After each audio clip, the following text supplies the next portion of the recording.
Welcome to Mortal Giants. I'm Sandy Garossino, and this podcast is produced in collaboration with Canada's National Observer. Episode 4, Emperor Xi. In 1966, then leader of the Chinese Communist Party, Mao Zedong, began the Chinese Cultural Revolution by warning that the party had been infiltrated by counter-revolutionary revisionists who were plotting to create a dictatorship of the bourgeoisie. In order to preserve Chinese communism, they must purge any remnants of capitalism and traditional elements of Chinese society. The great Supreme Commander, Chairman Mao, issued a world-shaking call to us. You should pay attention to state affairs and carry the great proletarian cultural revolution through to the end. The response was to be swift and violent, beginning with the Red August of 1966, when almost 2,000 people were killed by Cultural Revolution Red Guards in Beijing. Until this time, Xi Jinping had been given the title of princeling, but at 10 years old, his father, a former comrade of Mao Zedong and hero of the Long March who rose to the status of vice premier, was denounced, jailed, and declared an enemy of the revolution. At present, an excellent situation prevails in the world. The great upheavals of the past few years in the world show that the days of imperialism headed by the United States, modern revisionism, and all reaction are numbered. As a teenager, Xi Jinping was sent to work in the countryside. He was jailed 4 times and publicly humiliated while his mother watched from the crowd. Even when Xi ran away from a detention center and back to his mother one night in the rain, crying at her doorstep, pleading for food, she turned him away, told him go to work, do what you're told, and reported him to the authorities. When Xi returned from hard labor, he went back to Beijing to study communist philosophy and be loyal to the same party he tried to run away from, the same party that was responsible for his sister's death, the public humiliation of his father, and Xi himself. The same party his mother, Qi Xin, stayed loyal to through it all. China has always been kind of this amorphous, mysterious, I hate to use these cliches, but I didn't really understand too much about China. And everything that happens, all the events that have happened, the things that we have seen come out of China recently, the turn, the hostility, what seems to be clearly hostile moves like the 2 Michaels, the hostage taking of the Canadians, actions against other Western nations, small Western nations like Sweden, Lithuania, and Australia. Like, where is this coming from?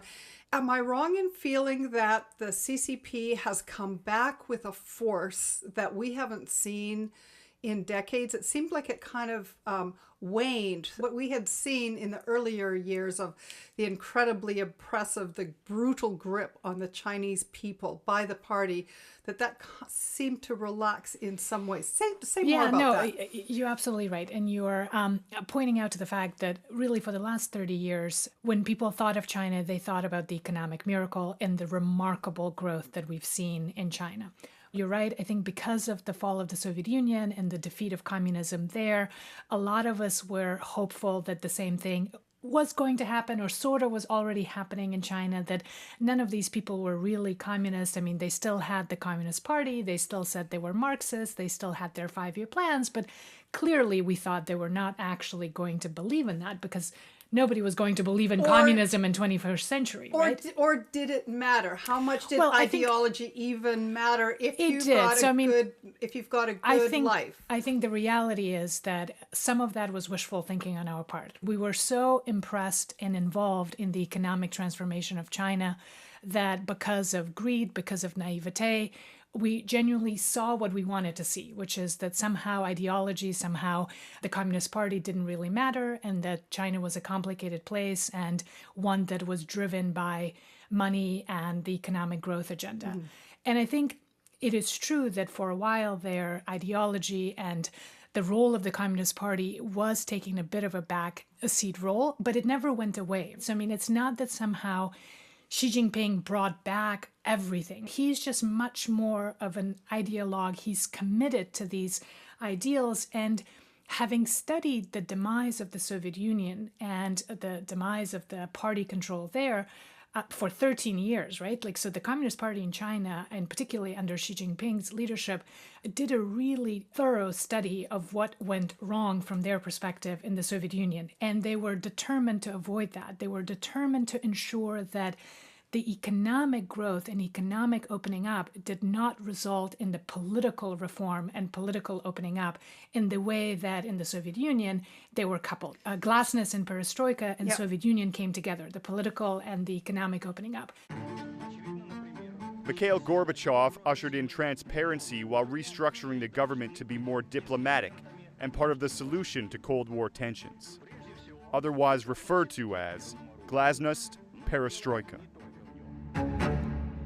So the Chinese Communist Party was determined to ensure that that didn't happen. And those kinds of efforts predate Xi Jinping coming to power in 2012, right? Like they began to happen really in the beginnings of the 2000s. At the turn of the century, we already saw the return and a much more control on the part of the CCP. And then with Xi Jinping, we just saw a much, much more rapid centralization of power and consolidation of power under him. So maybe in our conversation, we kind of can unpack two things. One is obviously the centrality of CCP to China, to the Chinese state, and the way that whole country now functions, and then the centrality of Xi Jinping to that party. So it's not just the CCP rule now, it is really the Xi Jinping rule. That is such a fascinating move, because of course, with 1989 and the crisis around Tiananmen Square, China itself faced, or the CCP and the leadership of the CCP faced a challenge that they hadn't really encountered before. And they cracked down. They came hard. They came down hard. Yeah. They came down hard. And they took a different approach than what Russia and Gorbachev took. Yes. So was Gorbachev wrong? Did he get... Well, it depends who you ask, yes. right? If you ask Putin, then absolutely. Yeah. If you ask the current regime in Russia, they absolutely see that as a horrible historic tragedy that befell the Russian people and befell Soviet Union. The entire project that Putin has been engaged in for the last 20 years is trying to revise that history, which is why I think Putin and Xi Jinping really see eye to eye on a lot of things. From a perspective of hardliners currently in Russia, and certainly from the perspective of the CCP and Xi Jinping, what happened in Russia was a disaster of historical proportions, and it needed to be avoided in China. And what that meant was that in the Chinese context, the economic prosperity and the emergence of this incredible, strong middle class of 500 million people needed to be managed in such a way that it didn't result in the loss of political control by the CCP. In other words, their monopoly on power and regime survival became the driving motivation behind everything that CCP started to do. And that takes us to Xi Jinping and his emergence. What year did he assume the presidency? 2012. So now he's in his 11th year. He himself is a singular figure because it is not just the CCP asserting its own Yes, he has control. removed collective power, right? So what you were describing for the last 30 years, particularly after Mao, there was a form of collective rule within the CCP. So yes, CCP was in total control of the state and the country, but within the CCP, you had some collective leadership. You had term limits, which were introduced to allow for alternation of power, right? So there were some small reforms, if you will, within the party. Xi Jinping, over the last 10 years, he has purged his opponents using an anti-corruption agenda, but he used that reality to also then achieve the goal of essentially getting rid of all of his political opposition within the CCP. And he did it so aggressively that in some ways he had no choice but to seek presidency for life, because if he were to step down, there is no guarantee that there wouldn't be revenge on the part of somebody else who comes to power. He's in the same position Putin's in. Precisely. I mean, this is catch-22, because once you do that, once you alienate and antagonize so many people, then you really want to hold on to power for life, and that's really your only survival option. This takes me back to what Xi Jinping's own personal makeup is, because he was what was termed as, one of China's princelings, because his father was one of the key revolutionaries who was right beside Mao Zedong through the revolution, the Chinese Revolution, and who had achieved incredible power. But then lost all of that, right? Like became ostracized. Yes, and he crossed a line, quote unquote, made a mistake, was purged, but not just purged. He was sent to a work camp. He was labor in prison, camp. and the trauma was so bad for the family that Xi's sister, his older sister, committed suicide. And what is Xi's response to this? He himself was sent away to work in the farming community. And what is his response? His response is to completely and utterly wed himself, heart and soul, to the CCP that so he had to become victimized his father. Yeah, he had to become redder than red in some ways to prove that he was loyal. I mean, I'm not a psychologist, although I'm sure a psychologist would have a really rich subject in the person of Xi Jinping to study, because, as you pointed out, his early life was a really complicated one, right? He grew up in hardship, issues of, his father being sort of accused of treason and disloyalty, and he had a really hard time joining the party and becoming, as you said, a member and being accepted, right? He tried multiple times. He applied 8 times to join whatever the young... And I think in some ways it's like people have different reactions, but the point that I take away from that is that he is very much ideological, right? Like he believes into this. He is redder than red, and his own personal biography is very much part of the reasons behind that. It's interesting, like you said, like how surprising that he would do that. But again, not being a psychologist, I don't think it's entirely surprising. I think his desire to belong and to be accepted and to be seen as one of the party was very, very strong. And now he is at the helm of it, right? Not only did he go from being ostracized and not accepted and not good enough to being one who is fully in control. To the supreme power. And that takes us to, there are elements of this that kind of float around here, and it's easy for us to forget, especially over the last, as we've watched the China miracle, to forget that China is a Marxist-Leninist state. So break that down for us, because this is like taking us back to like political science 101 of how many decades ago for me. Explain Marxist-Leninist. What is it? How does it operate as a political philosophy and as an economic philosophy and as a form of control of state? Again, you ask a really good question, and I teach at UBC, in one of the classes that we have is on global China, and we, with students, explore sort of the complexities of today's China. And while China is sort of a civilizational state, it's almost a continent, right? 1.4 billion people. There's so much diversity. It's impossible to fully comprehend the place. But a starting place really can be the Communist Party and the role of the Communist Party over the last 100 years in shaping modern day China and both the domestic affairs of the state, but also the place that China now has in the world. The level of control of the Communist Party over state is really hard to exaggerate, right? I mean, it's a system. Leninist system is one of complete control, and that is what fundamentally motivates. There is no opposition. There is no slight opening up, right? Like you can't have a reform of the CCP. Like this hope that I think a lot of us had in the 80s and 90s that there would be gradual reform. There is no such thing with CCP, because if it were to reform, it will cease to be what it is, which is an absolute Leninist 100% controlled system that does not allow for dissent, does not allow for political plurality or pluralism. And at the head of that is obviously a small cadre of people who are in charge, right? Like you have levels of kind of the standing committee, the Politburo, and the decision-making of those bodies is extremely effective in a sense that, again, they have control over the apparatus of the state and control over the media and control over the economy, right? Yes, there is the private sector, and yes, there's local government and all the rest of it, but we're now seeing party apparatchiks and party loyalists put in at every level of society, including in private companies. And the decision-making of all elements of society has to align with the directives of the party and the 5-year plans that get produced.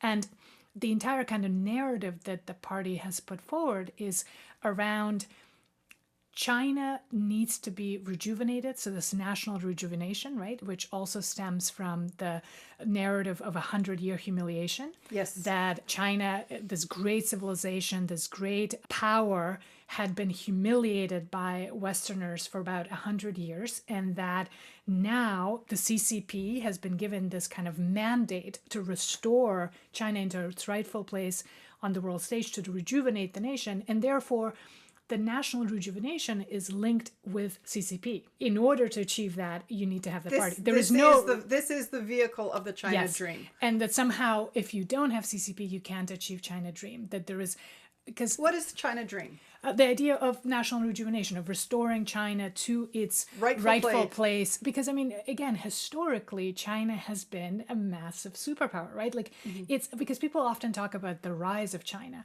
It's really the return of China, right? It's the re-rise. It's China coming back to a position of prominence where it had dominated world GDP, where it had dominated its sub-region, and so forth. So, in the China dream, different from American dream, is a collective dream. It's about the nation being rejuvenated and restoring its pride. And this is internalized to an enormous degree by the Chinese public. Like this is accepted. Yeah. I mean, it's interesting because I think the kind of the democratic agenda and the narrative of democracies took a big hit in the eyes of Chinese elite from really 2008 onward. I think the financial crisis did a big damage to the West's image and reputation. Obviously, kind of our misadventure in the war on terrorism and kind of all the things that happened after 9/11 obviously did a lot of damage. But particularly the financial crisis was a moment where it was kind of like, oh, wow, maybe liberal democracies and capitalism as seen in liberal democracies is not the only way, right? So to me, the way to actually try to challenge that narrative is for us to restore faith in democracies at home and abroad, to really show that democracies actually can deliver. Because it is true, we are living in an era where the changes, the complexities, the trends are so overwhelming, right? Like, I mean, just even the climate change agenda, the fact that we need to completely put our economies on a totally new footing, right? Like greening of our economies, and then at the same time, we're having all these kind of internal issues with populism. And it's a complicated time. And I think folks in China and in other parts of the world are not all persuaded that democracy is the best form, right? I mean, to you and I, or certainly to me, it seems like a self-evident truth, right? That the democracy is the worst form of government except for all the alternatives, right? Like it's not perfect by any means, but it still is better than anything else out there. It has delivered more for those of us who live in it. And that ultimately we want to live in societies which are free and open as much as possible, where individuality matters, right? Like where our rights are guaranteed, where rule of law is genuinely rule of law rather than rule by law, where the Communist Party is above the law or makes the law in the case of China, right? So to you and I, this may be self-evident, but to a majority of the world and certainly to the population of China, I think there's still a debate what form of government is better. And we saw this also during COVID, right? Like where for the moment, for the first year of COVID, if you stopped history in 2021, it looked like, maybe the authoritarian system is better. China Look, they've got it sorted. Had their act together. But of course, the history didn't stop in 2021. It continued, and we saw that democracies found their footing, right? Like ultimately, it was our societies that came up with the vaccines, came up with the innovations, with the technology that fortunately got us through that really difficult period, right? But I'm raising that just as an example that we still need to do a lot more in democracies to show that democracies can deliver for their people and that it is still the best form of government, even given today's challenges.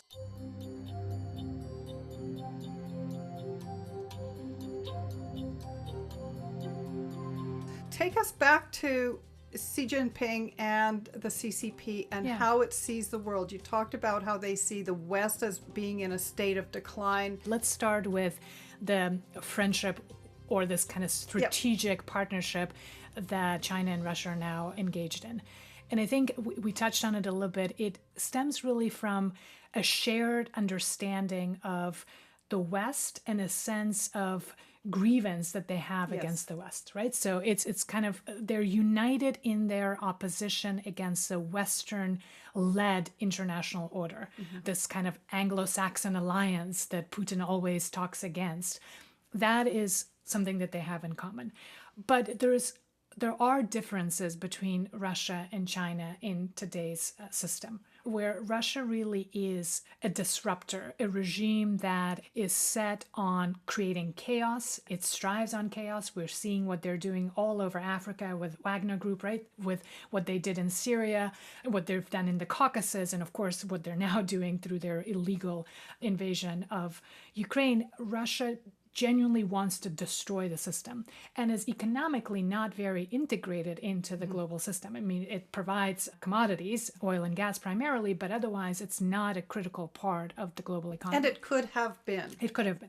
China is very different in that it has vested interests in the system, certainly when it comes in the current international system, certainly when it comes to the international economic order, right? I mean, China is completely integrated in our economic order now. So it's interested in maintaining some of that, right? It's not interested in completely, it doesn't want to destroy the world. It just wants to take a much more prominent, perhaps even the most prominent role within it, right? It wants to displace U.S. hegemony and U.S. preeminence and assume that role itself. But it wants to keep as much of the system as possible in the process, right? So it's a slightly different way in which they see the world. And China has made huge inroads, particularly with the global south, with the global majority, countries outside of the West, in becoming kind of their indispensable partner, right? Economic partner and a leader. We're now seeing India try to challenge that, so we can get to that. There's some interesting dynamics happening between India and China for leadership in the global south, but Russia will never be a leader in that same way, right? Like Russia doesn't have much to offer in terms of its affirmative agenda. It just has critiques to offer about colonialism and imperialism of the West and the hegemony and the hypocrisy and the double standard and all the rest of it. So, but that still is a useful partner for China to have, because Russia does things that China doesn't yet do, but that China kind of benefits from. And of course, Russia also provides a huge amount of resources, natural resources to China. And it's also beneficial for China to have a secure, almost undefended border with Russia, because if you look at the map, that's right. It's a huge border, right? And it used to be quite contested, a very contested border, and now it's not. Peaceful. And so to have that kind of stable backyard for China is useful given all of its disputes and tensions in the maritime area, right? So the South and East China Sea. China has its hands full with its other neighbors, especially maritime neighbors, and it really is invested in having kind of a peaceful, stable relationship with Russia. And Russia's become kind of a vassal state. I was going to say it's a junior partner, but China has been extremely adept at kind of giving face to Russia, like to sort of say that, oh, it's a partnership of equals and Russia is a great power. China has found a way to massage Putin's we'll just ego. Get all the gas from and from Russia. It's incredible, right? Because this is a very interesting take. Whereas like the Chinese foreign policy falls on deaf ears in the West, right? I mean, wolf warrior diplomacy doesn't work. Named after the Wolf Warrior movie franchise, Wolf Warrior is a form of diplomacy used by the Chinese government starting around 2010. The style of former leader of the Chinese Communist Party Deng Xiaoping was to be more of a quiet giant, one that speaks with authority but in small doses and strategic. Wolf Warrior is high profile, assertive, and proactive in China's interests, from criticizing presidents to calling out fellow diplomats. But they're far better at managing diplomatic relations with Russia and kind of giving Russia the status symbols that Russia wants, while everybody who... So are you saying, do you feel that there's a bit of an element of kabuki theater in Xi Jinping? Well, I'm so close to Vladimir. Well, no, I mean, I think the two men really do have a certain friendship. They share this worldview of victimization. Yes. And to the extent that the two men have real friendships, again, I don't pretend to understand what goes on in the head of either Putin or Xi Jinping, but by all accounts, and given that, they have now been interacting for more than a decade together as two leaders, there is some warmth between the two of them, right? Like you can see that through, sympathetic, exactly.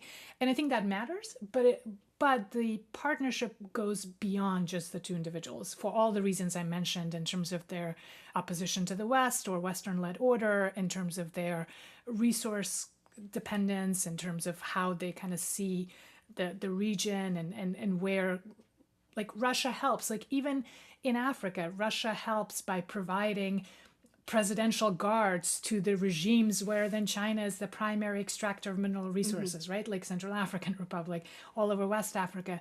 There is a lot more alignment of interests and a lot more coordination all over the world between the two. I come back to the question of this abrasiveness with the West, Yes. these needless, almost Provocations. petty provocations.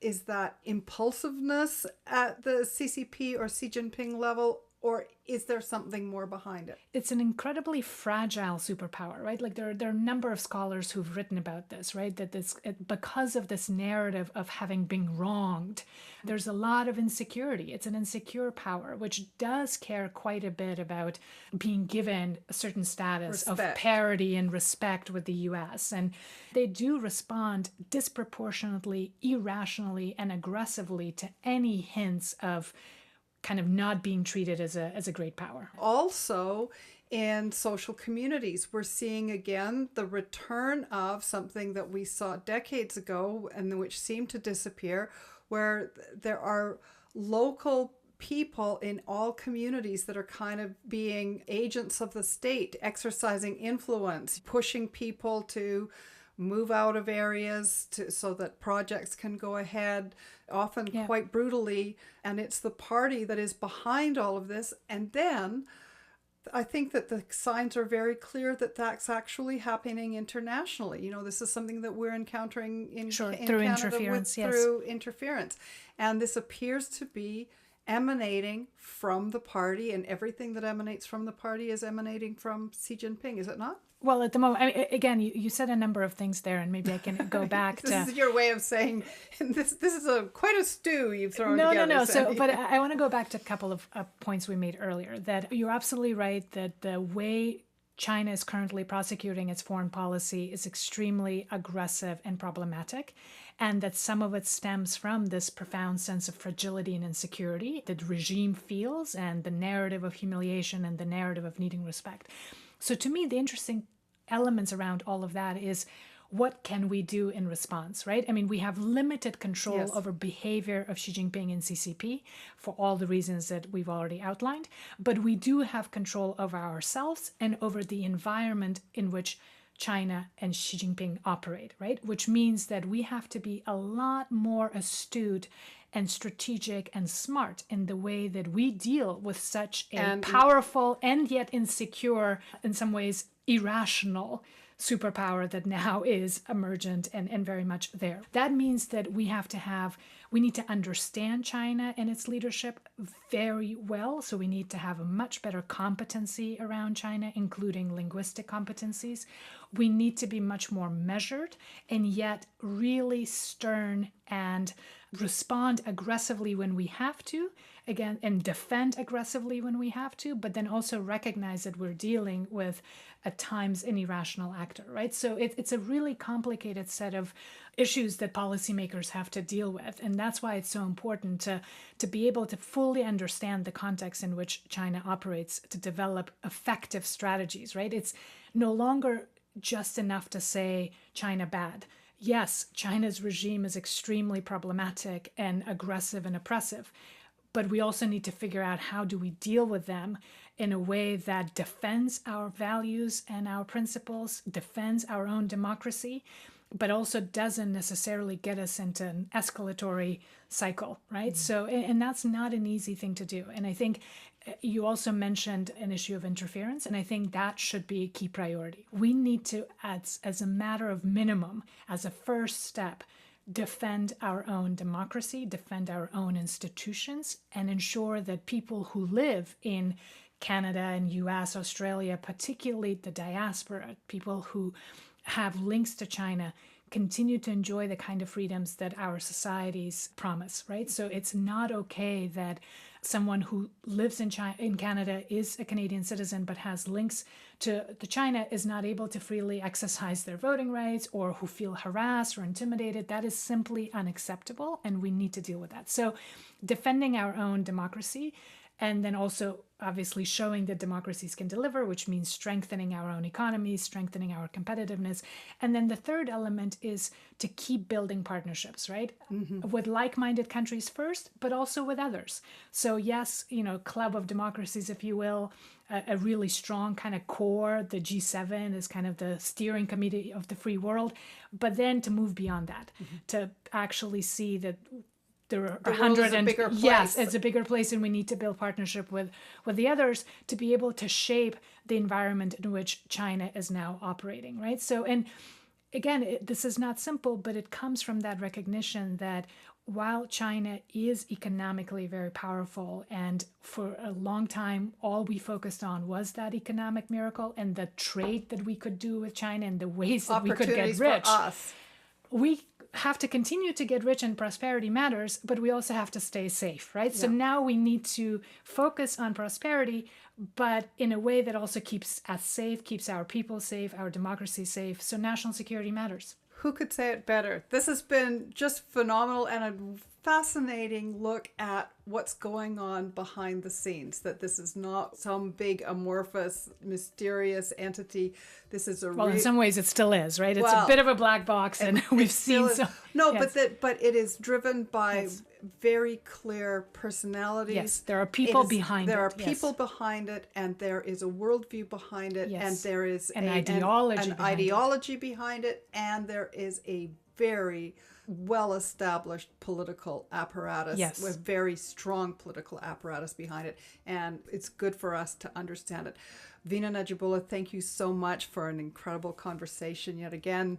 Thanks you so Sandy. much. Thanks everybody for listening, and we'll see you next time. You've been listening to Mortal Giants with Sandy Garossino and Veena Najibullah. See you later. This has been a Teeny Turner production in collaboration with Canada's National Observer. It was researched, written, hosted, and produced by me, Sandy Garossino, and Eric Chapman. Editing, sound design, and engineering by Eric Chapman, with special thanks to Sandra Bartlett and Linda Solomon of Canada's National Observer. Please subscribe and share on Apple Podcasts or wherever you listen. Tell your friends and give us a rating. That's how we build an audience. And why not subscribe to Canada's National Observer? That way you won't miss a thing.